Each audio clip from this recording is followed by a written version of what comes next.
చేసేది CCTV footage రావాలి, government తగిన న్యాయం చేయాలని చెప్పి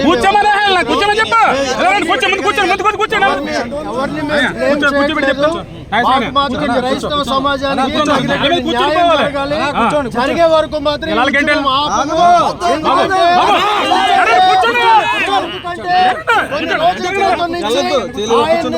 పగల కొడతాం, నీ బుర్ర పగల కొడతాం అని చెప్పి వీడియోస్ ఉన్నాయి.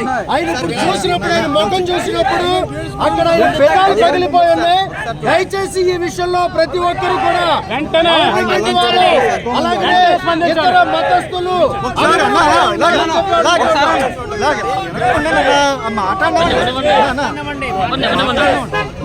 ఇక్కడ కూర్చుంటే స్టేట్కి వెళ్దాం.